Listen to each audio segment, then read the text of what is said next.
नमस्कार, news point में आपका स्वागत है। मैं हूं राजीव और हमारे साथ जुड़े हुए हैं अमलेंदु उपाध्याय जी। तो अमलेंदु जी, आपका भी स्वागत है। जी धन्यवाद। तो कोरोना की दवा या वैक्सीन तो अब तक विकसित नहीं हो पाई है, लेकिन इस संकट के बीच फंसे हुए लोगों को अधिक से अधिक राहत कैसे पहुंचाई जा सकती है, कैसे इस मुश्किल का हल निकाला जा सकता है, इन प्रश्नों का जवाब जानने के लिए कांग्रेस सांसद राहुल गांधी लगातार अलग अलग विशेषज्ञों से बात कर रहे हैं। अब तक उन्होंने अर्थशास्त्रियों और समाजशास्त्रियों से बातचीत की और इसी क्रम में अब उद्योगपति राजीव बजाज से उन्होंने चर्चा की है। अमूमन उद्योगपति सरकार की आलोचना करने से बचते हैं। मोदी जी ने हाल ही में सीआईआई के सालाना अधिवेशन में उद्योगपतियों को आत्मनिर्भर भारत बनाने के सूत्र दिए थे और आर्थिक विकास को लेकर अपना नजरिया उनके सामने रखा था। ये हम सब ने देखा पिछले दिनों।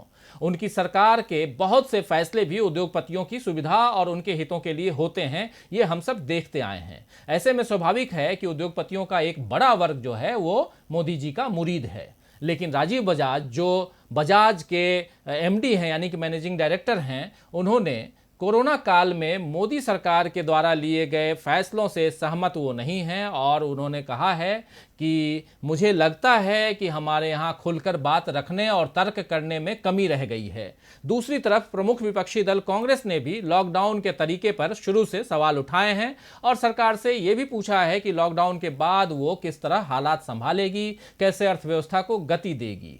अब राहुल गांधी से चर्चा में राजीव बजाज ने भी लॉकडाउन के फैसले की आलोचना की है और कहा है कि दुनिया में हमारे जैसा लॉकडाउन कहीं नहीं था। बाकी देशों में लोग बाहर निकलने और जरूरी सामानों को खरीदने या किसी से मिलने के लिए स्वतंत्र थे, आजाद थे, लेकिन हमारे यहाँ बाहर निकले हुए लोगों को पुलिस द्वारा पीटा गया, उन्हें अपमानित किया गया और यहाँ तक कि बुजुर्गों को भी नहीं बख्शा गया। एशियाई देश होने के बावजूद हमने पूरब के देशों की तरफ ध्यान नहीं दिया। हमने Italy, France, Spain, great Britain, America को देखा, जो वास्तव में किसी भी मायने में सही मापदंड नहीं हो सकते हैं। चाहे ये जन्मजात रोग प्रतिरोधक क्षमता हो या तापमान हो, जो भारत का तापमान और यूरोप के तापमान को देख लीजिए, चाहे जनसांख्यिकी हो, चाहे भौगोलिक परिस्थिति हो। वैज्ञानिकों और डॉक्टरों ने जो कुछ कहा है वो यही है कि हमें उनकी तरफ कभी नहीं देखना चाहिए था। 20 लाख करोड़ के राहत पैकेज पर भी राजीव बजाज ने कहा है, सवाल उठाए हैं और उन्होंने कहा है कि दुनिया में सरकारों ने कोरोना से निपटने के लिए जितने राहत पैकेज का ऐलान किया उसका 2/3 सीधे संगठनों और लोगों तक पहुंचाया। भारत में तो सिर्फ 10% ही लोगों तक पहुंचा है। आखिर लोगों को डायरेक्ट पैसे क्यों नहीं दिए गए, ये सवाल भी राजीव बजाज ने उठाए हैं। और राजीव बजाज के लॉकडाउन, राहत पैकेज और कुल मिलाकर के कोरोना का सामना करने के लिए सरकार की नीतियों पर जो विचार हैं, कमोवेश अमलेंदु जी वही विचार विपक्षी दलों के भी हैं। तो अमलेंदु जी, राजीव बजाज ने बहुत ही ईमानदारी के साथ सरकार की नीतियों पर चिंता जाहिर की है। इंतजार इस बात का भी है कि क्या कोई और दिग्गज उद्योगपति इसी तरह खुलकर अपने विचार रखता है या नहीं। लेकिन जो स्थितियां, जो परिस्थितियां हैं देश की, वो उससे हम सब वाकिफ हैं। और उसके बाद अगर एक उद्योगपति बाहर निकल करके आता है और अपनी बात रखता है, इसको आप किस रूप में देखते हैं? देखिए, एक तो लोगों को पहले ये मालूम होना चाहिए कि राजीव बजाज जो हैं वो गांधी जी के सहयोगी जो उद्योगपति थे जमनालाल बजाज जी, उनके वंशज हैं। तो राहुल बजाज के अंदर एक जो स्वतः स्फूर्त विद्रोह की जो भावना कहनी चाहिए, सरकार से असहमत होने की जो भावना है, वो उनके अंदर मौजूद है और वो राहुल बजाज के अंदर भी मौजूद है। और आपको याद होगा कि राहुल बजाज सबसे पहले उद्योगपति हैं जिन्होंने कहा था कि राजीव बजाज के पिताजी की, जी हाँ, जिन्होंने सार्वजनिक तौर पे कहा था कि उद्योगपतियों का दम घुट रहा है। तो ये राहुल बजाज ने सबसे पहले था, मतलब भारतीय उद्योग जगत में ये कहा था। और तो राजीव बजाज उसी मतलब उसी बात को आगे बढ़ा रहे हैं, उसी बात को आगे बढ़ा रहे हैं, उसी पृष्ठभूमि से आगे हैं। और बहुत ईमानदारी के साथ राजीव बजाज ने जो बातें कही हैं, मुझे लगता है कि अगर प्रधानमंत्री नरेंद्र मोदी ने लोगों को ज्ञान बांटने की बजाय लोगों से ज्ञान लिया होता तो प्रधानमंत्री नरेंद्र मोदी ये गलतियां नहीं करते। सीआईआई के अधिवेशन में भी जब प्रधानमंत्री नरेंद्र मोदी गए तो नरेंद्र मोदी जो थे वो उद्योगपतियों को और पूंजीपतियों को भी ज्ञान बांट रहे थे। तो यानी बड़ी कमी नरेंद्र मोदी जी के अंदर ये है कि वो सबको ज्ञान ही बांटा करते हैं। वैज्ञानिकों के अधिवेशन में जाते हैं तो वैज्ञानिकों को ज्ञान बांटते हैं, डॉक्टरों के अधिवेशन में जाते हैं तो डॉक्टरों को ज्ञान बांटते हैं, पूंजीपतियों के अधिवेशन में जाते हैं पूंजीपतियों को ज्ञान बांटते हैं। और खुद का ज्ञान क्या है वो आप सब समझते ही हैं, मतलब उसको मुझे कोई टिप्पणी करने की आवश्यकता नहीं है कि वो कितने ज्ञानवान हैं। मतलब उनसे ज्यादा ज्ञानवान कोई भारतीय जनता पार्टी में है भी नहीं, सबसे ज्यादा ज्ञानवान वही है। तो इसलिए चूंकि सबसे ज्यादा ज्ञानवान मोदी जी हैं, इसीलिए जो उनकी पार्टी के अंदर भी कोई उनको ज्ञान देने की स्थिति में नहीं है। तो ये सारी दिक्कतें जो है प्रधानमंत्री नरेंद्र मोदी जी वो किया करते। अब जो राहुल बजाज जी ने जो बातचीत में जो चीजें उठाई हैं, मुझे लगता है कि बिल्कुल सही बातें उठाई। उन्होंने जैसे सवाल किया कि भाई हमने जो है पूरब की तरफ क्यों नहीं देखा, हमने पश्चिम की तरफ क्यों देखा। सीधी सी बात है कि हमारी परिस्थितियां जो हैं वो पूरब की परिस्थितियों से मिलती जुलती हैं। बिल्कुल हमारी पश्चिम परिस्थितियां अलग हैं, ना हम उस तरीके से विकसित हैं, ना हमारे यहाँ उस तरीके का सामाजिक ढांचा है, ना हमारी उस तरीके की अर्थव्यवस्था है, ना उस तरीके का हमारे यहाँ जलवायु है। तो इन सारी चीजों को देखते हुए हमने जो था वो पश्चिम की तरफ जो था देखा। चूंकि हमारे मोदी जी के मित्र ट्रंप हैं, और ट्रंप जो है वो भी बहुत ज्यादा ज्ञानी है, मोदी जी की तरह ही एकदम ज्ञानी है बिल्कुल। तो दो ज्ञानियों का संगम जब हुआ पूर्व और पश्चिम का, तो उसका दुष्परिणाम जो आज अमेरिका भी भोग रहा है और भारत भी भोग रहा है।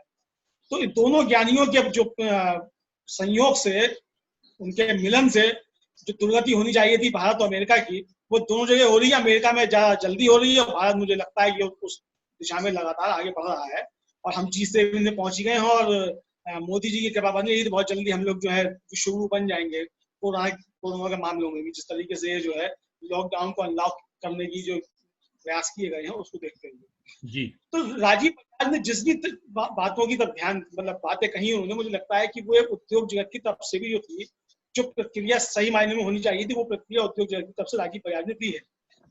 और दूसरी बात हमको ये भी याद रखना चाहिए कि राजीव बजाज जो है, मतलब बजाज खानदान जो है, वो धीरूभाई अंबानी की तरीके के नव पूंजीपति नहीं है, नव धनाढ्य नहीं है, जो किसी प्रणब मुखर्जी या किसी एक नेता की जो है छत्र छाया में पल करके जो है जिनका साम्राज्य पैदा हो। तो ये चीज जो है हमको ध्यान रखने की है। मतलब एक लंबा संघर्ष जो उनका भी जो है उस दिशा में आगे बढ़ने का है। तो वो जानते हैं कि उद्योग किस तरीके से खड़ा किया जाता है, उद्योगों के सामने किस तरीके की जो है वो चैलेंजेस होते हैं और किस तरीके से जो उद्योग को खड़ा किया जाता है, चलाया जाता है। तो मुझे लगता है कि प्रधानमंत्री को जो है देश के उद्योगपतियों से बात करते हैं, प्रधानमंत्री पूंजीपतियों से बात करते ही हैं, और सारा एजेंडा जो प्रधानमंत्री लागू करते हैं वो पूंजीपतियों का ही एजेंडा लागू करते हैं। लेकिन वो चुनिंदा पूंजीपति जो है, जो उनके मित्र हैं, उनकी कोटली है, उन पूंजीपतियों का एजेंडा जो वो लागू करते हैं। तो मुझे लगता है कि प्रधानमंत्री को अब जो है वो देश हित में जो है वो अब ध्यान देना चाहिए। और मोदी जी के मित्रों का एजेंडा बहुत हो गया और उस देश का बहुत नुकसान हो चुका है जी। मुझे लगता है कि प्रधानमंत्री अब वो देश की तरफ लौटे और देश की तरफ जो ध्यान दें, और जो देश की तरफ से आवाज उठ रही है पूंजीपतियों, चाहे वो राजीव बजाज जैसे उद्योगपतियों की तरफ से हो, चाहे वो डॉक्टर्स की तरफ से हो, चाहे वो हमारे वैज्ञानिकों की तरफ से हो, कोरोना वॉरियर्स की तरफ से हो, विपक्षी दलों की तरफ से हो, अर्थशास्त्रियों की तरफ से हो, बैंकर्स की तरफ से हो, बिजली कर्मचारियों की तरफ से हो, किसानों की तरफ से हो, मजदूर संगठनों की तरफ से हो, सबकी तरफ से जो आवाज उठ रही है प्रधानमंत्री को अब खुले दिल से और अपना दिमाग खुला रख के, और ये अपना देवत्व जो है किनारे रख के कि वो सब कुछ जानते हैं, सबको ज्ञान देने की स्थिति में है, इससे बाहर हट करके और जिससे जो अच्छी चीज मिल सकती है वो लेनी चाहिए। और मुझे लगता है कि ज्ञानवान, मतलब जो बहुत ज्यादा ज्ञानवान व्यक्ति होता है, वो भी अपने जीवन के अंतिम क्षण तक जो है वो लोगों से ज्ञान प्राप्त किया करता है। तो मुझे लगता है कि प्रधानमंत्री जो है वो उस स्थिति में अभी नहीं पहुंचे हैं कि वो उस तरीके से देवत्व को प्राप्त हो गए हो कि सब कुछ जो उनको ज्ञान प्राप्त हो गया है, तत्व प्राप्त हो गया है। मुझे लगता है कि अगर दूसरे लोगों से भी ज्ञान की बातें मिल सकती है, प्रधानमंत्री उसको खुले मन से स्वीकार करें और इम्प्लीमेंट भी करें, और अपने आसपास अच्छे लोगों को रखें, खराब लोगों को अपने पास से हटाएं। तो सरकार केवल आंकड़ों की मकड़जाल में जनता को उलझा रही है, ये हम सब देख रहे हैं। और 20 लाख करोड़ को किस तरह लगातार 5 दिनों तक पेश किया गया, ये हम सब ने देखा है अमलेंदु जी। अब कल ही कैबिनेट की बैठक में सरकार ने एक ऐसा ही फैसला लेते हुए वन नेशन वन मार्केट यानी कि एक देश एक बाजार का रास्ता तैयार किया है। इसमें अन्नदाताओं यानी कि किसानों को कहीं भी उत्पाद यानी कि अपनी फसल जो है वो बेचने और ज्यादा दाम देने वाले को बेचने की आजादी मिली है। सरकार का कहना है कि एग्रीकल्चर प्रोड्यूसर मार्केट कमेटी के बंधन से अब किसान जो है वो आजाद हो गए हैं। मोदी जी का कहना है कि इससे किसानों का सशक्तिकरण होगा, लेकिन हकीकत यह है अमलेंदु जी कि कृषि उत्पाद को कहीं भी और किसी भी कीमत पर बेचने की आज़ादी मिलने से छोटे और गरीब किसानों का शोषण और अधिक बढ़ेगा। देश में गरीबों की खाद्य सुरक्षा के लिए फूड कॉरपोरेशन ऑफ इंडिया यानी कि एफसीआई और किसानों के हक की सुरक्षा के लिए कृषि उपज मंडी समिति जैसी व्यवस्थाएं लागू की गई थी। आपको याद होगा कि आज़ादी के बाद से ये दोनों व्यवस्थाएं थीं, लेकिन अब धीरे धीरे इन सबको खत्म किया जा रहा है। कृषि उपज मंडी समिति जो है वो किसानों को अपने फसल बेचने की आज़ादी के साथ अपना नेता चुनने की भी आज़ादी देती थी, और इस तरह गांव में राजनीतिक सशक्तिकरण भी होता था। कृषि उपज मंडी समिति में किसानों को बिचौलियों के शोषण से आज़ादी मिलती थी और वो अपनी फसल का उचित मूल्य हासिल कर पाते थे। यहाँ होने वाली आय से गांव में बहुत से विकास के काम होते थे और वो उसके लिए धनराशि उपलब्ध होती थी। इस तरह हमारे गांव सचमुच आत्मनिर्भर हो रहे थे। लेकिन अब खेती किसानी पर भी निजीकरण की छाया यानी कि प्राइवेटाइजेशन की छाया जो है वो मंडरा रही है। ये सुनना अच्छा लगता है अमलेंदु जी कि किसान अपनी फसल कहीं भी किसी भी कीमत पर बेचेगा, लेकिन सोचने वाली बात यह है कि जो किसान खेत से अपने जिले की मंडी तक अपनी फसल बड़ी मुश्किल से ले जा पाता है, वो देश के किसी भी दूसरे कोने तक किस तरह अपनी फसल को ले जाएगा, ये बड़ा सवाल है। ये काम तो केवल वे ही उद्योगपति कर पाएंगे जो बड़े बड़े उद्योगों की तरह बड़े खेतों के मालिक हों और जिनके यहाँ कृषि मजदूर काम करते हों। तो अमलेंदु जी, क्या वन नेशन वन मार्केट की व्यवस्था कृषि उद्योगपतियों के लिए नहीं है, और अब छोटे किसानों का क्या होने वाला है? तो देखिए, ये सारी जो है मतलब ये सरकार ने अपनी जो बला जो है वो टालने के लिए और बड़े पूंजीपतियों को फायदा देने के लिए इस तरीके के उन्होंने जुमले गढ़े हैं। जो सरकार की जिम्मेदारी थी कि वो किसान की फसल जो है वो चाहे किसी भी स्थिति में, जैसे कि हम लोग पहले भी अपने कई एपिसोड में इस बात को उठा चुके हैं, मान कर चुके हैं कि फसल नष्ट हो जाती है, ओलावृष्टि से नष्ट हो जाती है, दूसरे और होते हैं कारण होते हैं जिनसे नष्ट हो जाती है, कभी बीज अच्छा नहीं मिल पाता है उसकी वजह से नष्ट होती है, बहुत से तमाम कारण होते हैं जिससे किसान को जो है नुकसान होता है। तो ऐसी स्थिति में जो सरकार की एक जिम्मेदारी बनती थी कि उसको जो है वो समर्थन मूल्य पे किसान की सारी फसल को खरीदे और 24 घंटे के अंदर उसकी फसल का भुगतान हो। ये जो सरकार की जिम्मेदारी थी, वो सरकार उस जिम्मेदारी से भागने की कोशिश कर रही है और ये बड़े पूंजीपतियों की जो है वो कब्जे में किसान की गर्दन जो फंसाने का काम सरकार जो है वो कर रही है। दूसरी बात यह है कि कृषि उपज मंडियां जो है, हम लोग जानते हैं कि देश के अंदर बहुत बड़ी संख्या में सड़कों का जाल जो है वो कृषि उपज मंडी समितियां जो होती हैं उनके पैसे से भी बिछा है। मतलब एक बड़ी ग्रामीण सड़कों का जाल जो है उसको बिछाने में कृषि उपज मंडी समितियों की बहुत बड़ी भूमिका है।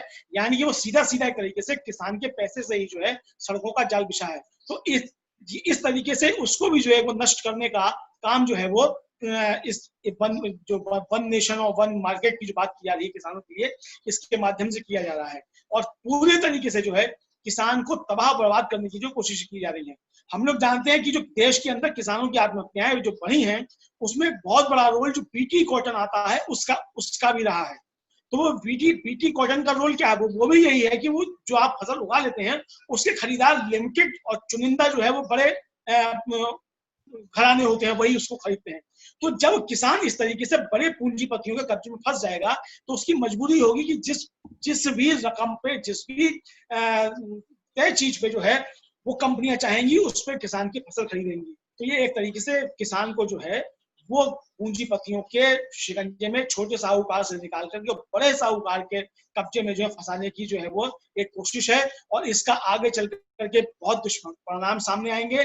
अभी जो किसानों की आत्महत्याएं हम देख रहे हैं वो किसानों की आत्महत्याएं बहुत बड़े पैमाने पर बढ़ेंगी और कई तरीके के संघर्ष जो हैं वो सामने देखने को आएंगे। मुझे लगता है कि प्रधानमंत्री नरेंद्र मोदी को अब गंभीरता के साथ अपने जो उनकी पार्टी का जो किसान विरोधी एजेंडा है और जो देश के आम जनता के खिलाफ एजेंडा है उससे अब तौबा करनी चाहिए और अब देश का जो जन की बात है वो करनी चाहिए और इस तरह की मनमौजी बातें जो है वो करना छोड़ देनी चाहिए। जी बिल्कुल सही अमलेंदु जी। तो अगर सरकार को किसानों की चिंता होती तो वो बिना किसी शर्त उनके सारे कर्ज माफ कर देती, जैसे वो कई उद्योगपतियों के कर चुकी है। क्यों नहीं बिना नानुकूल उन्हें फसल की सम्मानजनक कीमत देती है।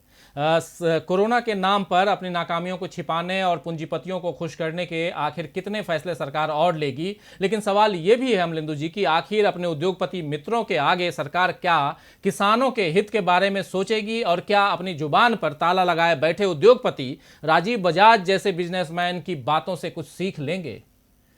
तो अमलेंदु जी, आज के लिए बस इतना ही। आपने चर्चा के लिए वक्त निकाला, इसके लिए बहुत बहुत धन्यवाद। और मित्रों, दोस्तों, शुभचिंतकों, आपने इस पूरी चर्चा को बहुत ही ध्यान से सुना, उसके लिए आप सभी को बहुत बहुत शुक्रिया अदा करता हूं। और आपने अगर आपको ये वीडियो पसंद आया तो कृपया इसे शेयर ज़रूर करें। और आप में से कोई भी अगर जिसने भी हमारे इस चैनल को सब्सक्राइब नहीं किया है तो आपसे गुजारिश है कि हमारे चैनल को सब्सक्राइब भी करें और हमारे साथ जुड़े रहिए और देखते रहिए DV लाइव। नमस्कार।